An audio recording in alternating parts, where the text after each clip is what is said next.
Kita kembali lagi menerusi Rampai Pagi yang kita siarkan secara langsung pada pagi ini. Kalau tadi kita memberikan segmen motivasi kewangan akan dapat kita ikuti, dan hari ini kita akan bercakap mengenai beban kewangan ketika menghidap penyakit kritikal bersama tetamu undangan kita, pakar kewangan iaitu Afiza Osili. Selamat pagi. Apa khabar Puan? Kabar baik. Sehat ya? Okey, bagus. Lama dah berjumpa ya. Mungkin rakan-rakan yang lain mungkin ya. Ya. Baik, tajuk ini sangat menarik sekali. Beban kewangan itu perkara biasa. Tetapi ketika menghidap penyakit kritikal itu yang agak luar biasa. Ya. Jadi inilah yang akan kita bincangkan sebenarnya. Jadi mungkin Puan boleh membahaskan dengan lebih lanjut mengenai dengan topik kita pada hari ini, iaitu beban kewangan ketika menghidap penyakit kritikal. Ya. So, kira topik ini saya belum pernah bawalah dan cakap. So, pasal banyak saya dengari macam bila orang kena diagnosis dengan penyakit kritikal ini, diorang dah tahu apa yang dibuat, apa yang akan di-anticipate lah, dan beban kewangan yang boleh implikasinya ke keluarga, impaknya ke keluarga dan ke pesakit itu sendiri. Jadi kos ini boleh dibagikan dengan dua kategori utama, iaitu satu kategori ketara dan yang kedua kos ketara dan yang kedua kos tersembunyi. Okay? So kos ketara ni adalah perbelanjaan segera dan ia kira berkaitan dengan rawatan perubatan lah. Manakala kos tersembunyi ni sebaliknya sering menjadi beban yang lebih besar pasal ia berpanjangan dan indah secara langsung dengan indah terkait dengan bil hospital ataupun doktor. Ya, memang kedengarannya agak asing ya, kos ketara dan juga sebaliknya. Jadi mungkin penonton kita ni di luar sana, mungkin Puan yang masih lagi tertanya-tanya, untuk lebih jelas lagi, mungkin dapat dijelaskan ataupun diterangkan dengan lebih lanjut mengenai dengan kos ketara yang telah Puan nyatakan sebentar tadi. Apa yang dimaksudkan dengan kos ketara ini? Ya. Jadi, untuk kos ketara, ini kita ni boleh lihat dari segi iceberg. Di atasnya macam cetek, tapi di bawahnya orang mendalam. Kita ni dah tahu berapa dalamnya. Jadi kalau kita ni lihat yang di atas satu kos ketara, ini yang kita ni semua tahu. Kos perubatan yang disebut tadi macam bil hospital dan rawatan. Ini kira yuran untuk pembedahan, penginapan di ward apa, pembekalan dan peralatan perubatan semasa di hospital orang. Yuran doktor dan pakar-pakar yang atau ujian yang diperlukan, sama perbelanjaan ubat-ubatan semasa di hospital. Sebab itu dalam dalam industri kewangan, kami panggil visible cost ataupun kos ketara pasal kita ni tahu apa. Kalau kita ni menghidap sakit penyakit kritikal, ini memang yang dianticipate. Tetapi banyak orang terlampau fokuskan untuk kos ketara, diorang lupa dengan kos tersembunyi. Ya, baik, macam kita ni perhatikan sebentar tadi Atul ya. Ada macam umpama bayangkan pulau, satu pulau ais ya. Ya. Jadi itu sebagai gambaran saja Puan ya. Jadi supaya kita ni lebih faham lagi, dan nanti akan kita kongsikan lagi gambaran-gambaran tersebut ya, supaya kita ni lebih memahaminya. Bagaimana pula dengan kos seterusnya, iaitu kos tersembunyi? Mungkin boleh dijelaskan mengenai perkara ini. Okey, ini yang saya sebutkan juga tadi. Kos tersembunyi ini sering kita ni abaikan semasa rawatan awal, sebab biasanya orang fokus, kalau sakitnya perubatan hospital apa tu saja yang itu. Tapi kalau dikumpul dalam jangka masa yang panjang, ia boleh mewujudkan tekanan kewangan yang besar terbesarlah karakter ni, dan kadang-kadang boleh membuat pesakit dan keluarga ni agak teganglah ia punya orang hubungan. Pasal kira di sini ia ada dua kos untuk tersembunyi. Satu, kos gaya hidup untuk pesakit. Yang kedua, kos keluarga pesakit. Satulah. Jadi saya akan bincangkan dengan lebih lanjut dari segi kos gaya hidup Yeah. Untuk pesakit pasal masa ni kan kalau ia menghidap sakit kritikal, ia biasanya kehilangan pendapatan lah. Anda ada lagi macam ia indah upaya lagi untuk bekerja, macam pendapatan apa tu mungkin paksa take leave. Kalau kalau indah pun paling-paling company maybe macam we have to let you go lah, pasalnya kami macam nyorang company masih mesti jalan apa, and then yang semestinya mau memfokus dari segi recovery-nya kan, pemulihan lah dari jangka panjang. Pasal kita ni dah tahu sakit penyakit kritikal ni dari segi bukan saja cancer, dari stroke juga ada, heart attack juga ada, diabetes juga apa tu, and then yang ni ahli keluarga juga dari sini mungkin memerlukan mengambil masa cuti untuk menjaga habis durang di hospital, and then penjagaan sepenuhnya lah, and then yang kedua dari segi perubahan makanan, dietary ataupun penjagaan, ia ketani punya ubat-ubatan apa tuan, mesti nyorang on time mengambil apa suatu, mesti ada nyorang kesepahaman dari segi keluarga, siapa yang boleh menjaga pesakit kalau nato, and then bukan itu saja, kemudahan di rumah tu mesti diubah juga, pasal sekiranya ia memerlukan nyorang wheelchair, so mesti lagi nyorang membina ramp lah ataupun tempat pegang tangan dalam jamban apa, mungkin ia punya bilik di tingkat 2, now mesti buat bilik di bawah, supaya lagi menyenangkan pesakit lah. So dari ini semua ni memerlukan wang yang ketani nampak, and memang ketani sendiri mesti menyediakan lah, and then dari segi itu juga kos psikologi dan emosi pesakit itu, pasal kadang-kadang mungkin kita sendiri pun pernah juga macam saya sendiri pun ada personal experience dari segi menjaga Adeline ya. Durang ni kuat kan. Yeah. Perlu depend on other people. Durang macam macam ego tu tercabarnya. Aku dulu macam mana kuat juga, tapi pasal sakit, diorang paksa depend on other people. Kadang-kadang diorang pun malu. Macam benda ni boleh ku buat, tapi disebabkan diorang punya kondisi atau kondisi kesihatan, diorang indah dapat nyorang membuat kira daily activity yang biasa-biasa. Even macam berpindah macam mobility lah, dari macam bilik turun dari katil apa, ataupun memerlukan orang, atau boleh membagi impak yang paling dari segi emosi, dan ataupun keluarga mesti menolong lah banyak. So itu dari segi kos gaya hidup. Yang dapat kita kongsikan sebentar tadi. Jadi dan seterusnya kita ingin mengetahui pula ya. Jadi pada mengenai dengan kos keluarga yang dimaksudkan atau jadi apa yang dimaksudkan dengan kos keluarga? Maksudnya kos tersembunyi atau yang kadang-kadang sukar orang menangkap ataupun menduga sesuatu. Ya tersembunyi kan? Jadi mungkin dapat dijelaskan. So kos dari keluarga yang tersembunyi ini adalah perbelanjaan harian. Bukan dari segi perubatan ya. Pasal tadi saya keperluan sebut harian. Macam makanan orang lain kan. Kadang-kadang ia memang lebih mahal sebab ia mesti khasiat, bergizi dua makanan ini. Dan tentunya makanan macam ini memang lebih mahal daripada makanan yang kita ni biasa makan. Bukan itu saja. Sekiranya lah yang menghidap sakit ini adalah nyorang breadwinner ataupun yang membawa pendapatan solo lah nyorang ke rumah. So itu boleh impak semua keluarganya.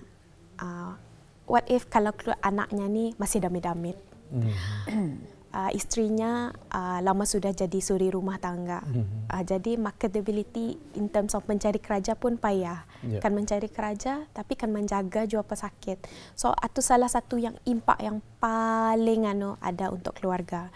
And then kadang-kadang orang macam mungkin keluarganya perlu mendapatkan mengupah pembantu rumah, sebab macam kira pasalkan fokus untuk kerja. Pasal duit itu boleh disalurkan untuk membayar bil lah, membayar makanan yang diperlukan ataupun formula susu, membantu pesakit ini merecover. Pasal kira recovery itu ikut apa sakit yang dihidapi, boleh selamanya lah jua ada tu. And then semua sekali kos itu memang akan naik sebab benda yang dipakai untuk pesakit ini memang mahal lah. Mungkin ada alat-alat yang perlu dibeli apa, and then yang itu mesti kita ni sendiri sediakan lah. And then dari segi itu juga biasanya yang sana mengorbankan mengorbankan simpanan auda untuk pendidikan ataupun persaraan. So ini sekiranya kita ni indah ada menyediakan simpanan ataupun membeli insurans ataupun takaful specifically untuk sakit kritikal ni, kita ni terpaksa menggunakan simpanan ni. Jadi kita ni punya simpanan dari segi anak apa tu terjejas sebab tertariknya orang. Dan kita ni kan membalikkan semula simpanan ni a bit payah lah. Pasalnya orang macam ini juga perbelanjaan tu akan berkurang. Kalau sekiranya ada ahli keluarga yang menghidap penyakit kritikal ni, ia hanya akan menaik sebab also inflasi dari segi barangan apalah. So yang ini kalau terkumpul apa semua simpanan kita ni akan terjejas lah dari segi itu. Yeah. Okey, jadi yang telah pun dikongsikan sebentar tadi. Dan mungkin Puan juga boleh membuat secara ringkasan apa yang telah kita ni bincangkan pada hari ini dengan tajuk kita ni, iaitu beban kewangan ketika menghidap penyakit kritikal ini. Okey, jika kita ni melihat secara menyeluruh lah, kos tersembunyi ni sering kali menjadi sebab utama mengapa individu yang menghidap penyakit kritikal mengalami masalah kewangan. Okey, walaupun selepas bil perubatannya dibayar apa, sudah ia tidak perlu risau pasal itu. Sebab itulah juga kenapa perlindungan insurans ataupun takaful penyakit kritikal adalah penting untuk memberi bayaran sekaligus untuk membantu menampung perbelanjaan pesakit dan keluarga, walaupun ia sementara waktu saja, tapi at least macam kalau ia dapat cover setahun punya family-nya, mungkin dapat mencari pekerjaan untuk menolong yang kemudiannya perbelanjaan kemudian yang diperlukan bagi pesakit lah. Baik.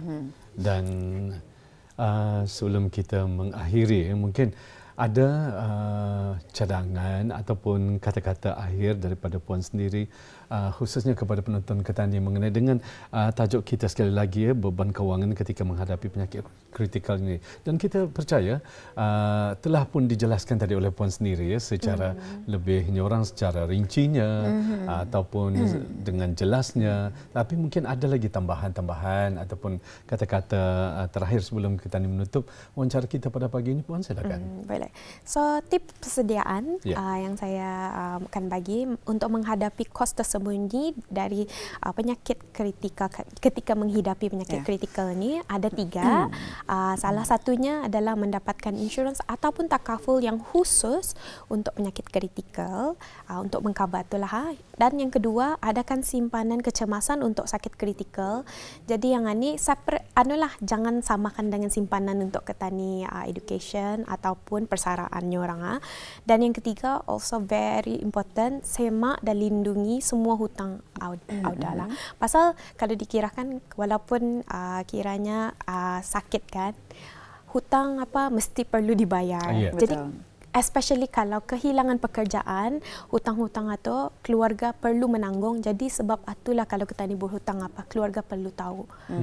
Sehingga sana tu dapat kehinda keluarga menanggung. Itulah.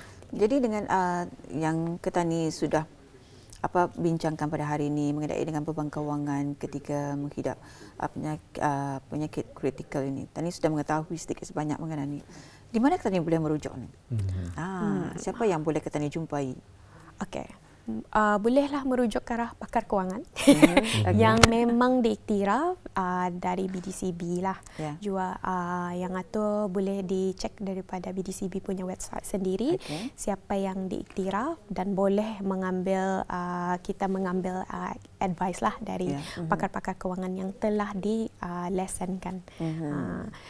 Dan jangan mendengar yang dari kedai kopi punya.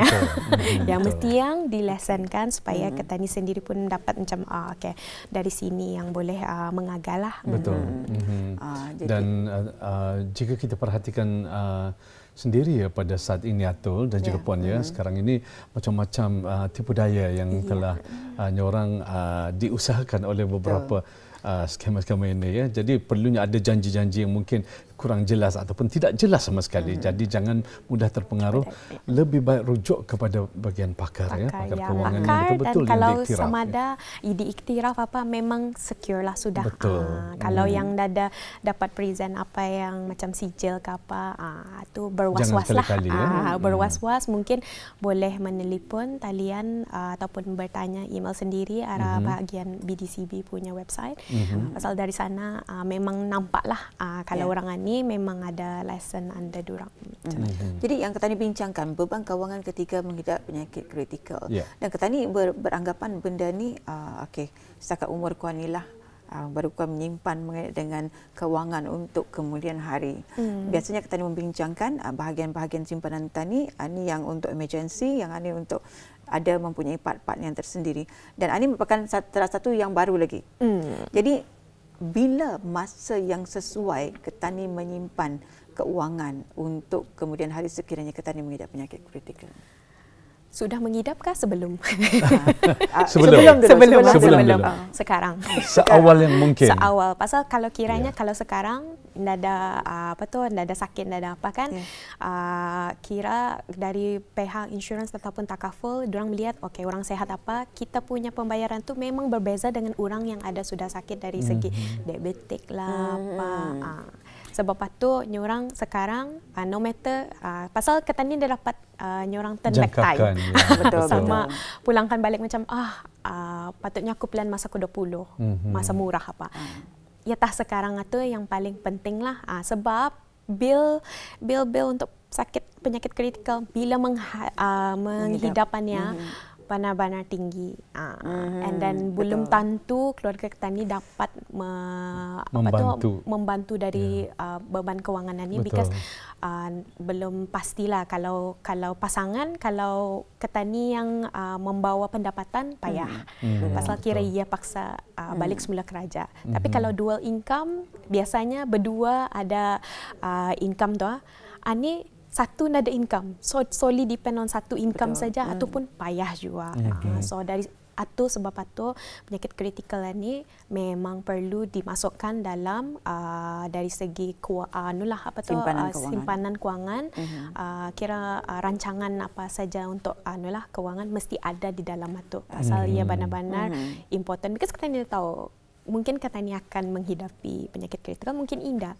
Tapi statistik dari segi MOH juga yang sekarang ini pun ada membuat tandukan banyak awareness apa. So Ketani sendiri mesti ada sediakan payung sebelum hujan. Betulnya orang lah. Ya. Memang tajuk ini ataupun topik ini sangat menurut saya membuka mata Tani dan sangat berguna sekali untuk Tani bincangkan pada pagi ini ya Puan ya. Jadi dengan adanya penjelasan daripada Puan Afizah sebentar tadi sedikit sebanyak dapat membuka minda Ketani untuk lebih bersiap siaga dengan memikirkan mungkin ada berlakunya ataupun terjadi sesuatu yang di luar daripada dugaan Ketani sendiri, sangkaan Ketani sendiri ya. Lebih baik ada persiapan awal ke seawal yang mungkin. Itu mengenai dengan sekarang. Sekarang sekiranya yang sudah menghidap sebab memang Ketani dah tahu apa yang Ketani kalau sudah menghidap itu sudah anugerah daripada Allah Subhanahu Wa Taala. Dan kadang-kadang pemikiran bagi mereka yang sudah menghidap ini pikirannya sudah lain. Orang Ketani jauh di sudut hati mereka. Tapi dengan rawatan yang Ketani buat dan Ketani masih mampu untuk bekerja, bagaimana dengan simpanan yang akan mereka simpan semasa sakit itu? Jadi semasa sakit itu dari segi simpanan lah, mungkin ada yang perlu dikorbankan lah. Macam apa? Itu benar-benar petani akan berfikir dari segi apa yang diperlukan apa. Especially kalau ada limited simpanan saja. Tapi kalau dari segi macam apakah moving forward, durang macam mana akan membuat simpanan durang sendiri kalau pasal kadang-kadang benda ni kan ada relapse, ada sakit relapse, ada indah. Dari itu mau nak mau paksa jo petani pentingkan anulah simpanan apa, tapi ia juga berbeza dari segi komitmen keluarga tu. Sebab itulah disarankan kalau boleh approach any pakar-pakar kewangan ni, make sure dorang faham situasi dari segi hutang ke simpanan yang ada apa, kalau yang sudah menghidap ni macam mana kan move forward dari sana. Jangan macam nyorang sendiri-sendiri bersedih. Dan itu pasal beban itu mungkin kita ni mesti hidup dengannya. Semacam example lah diabetik. You akan dapat lari dari itu kan. And then mungkin perlukan suplemen ke apakah untuk kira merelief sahabat itu. So itu duit itu memang nyorang mesti disimpan dari awal apa. So planning benar-benar important lah. Dari sekarang. Alhamdulillah ya, sangat berguna juga hari ini apa yang kita bincangkan. Selama ini kita dah terfikir, mungkin kita ada simpanan yang tertentu untuk anak-anak, untuk diri sendiri, dan mungkin juga simpanan untuk rumah, dan selalunya kita ni ada emergency, simpanan emergency. Jadi kita ni tambah lagi sedikit, iaitu mengenai dengan waktu bila kita ni menghadapi sakit nanti. Jadi selagi awalan ni bukan tadi meminta, tapi inilah antara cara kita ni untuk membuat persediaan. Sebab kita ni tahu kalau kita ni lihat perbelanjaan kita dan sebagainya memang agak terasa nyorang tadi, jadi simpanan itu adalah amat penting. Bayangkan saja kalau kita ni ke hospital di hospital, perbelanjaan katanya semakin sedikit sebenarnya. Alhamdulillah Kementerian Kesihatan memberikan kita ni, kalau kita ni bertahan di hospital memang secara percuma. Ya, secara percuma. Ubat-ubatan pun apa juga yang mendaftar RM1 sahaja.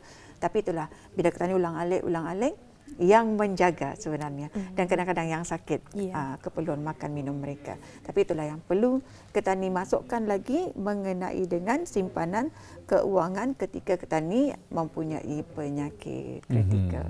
Baik, jadi kita ucapkan jutaan terima kasih kepada tamu kita bersama kita pada pagi ini, Puan Hafizah Osili ya, yang telah pun berkesudian ya Atul ya, menjelaskan dan juga membantu kita ni daripada segi buah fikiran mungkin ya, untuk membuka itulah yang seperti saya katakan tadi, minda kita ni untuk lebih bersiap siagalah ya dengan kemungkinan-kemungkinan yang berlaku. Baik, so sekali lagi Rampai Pagi mengucapkan terima kasih Puan ya. Jumpa lagi.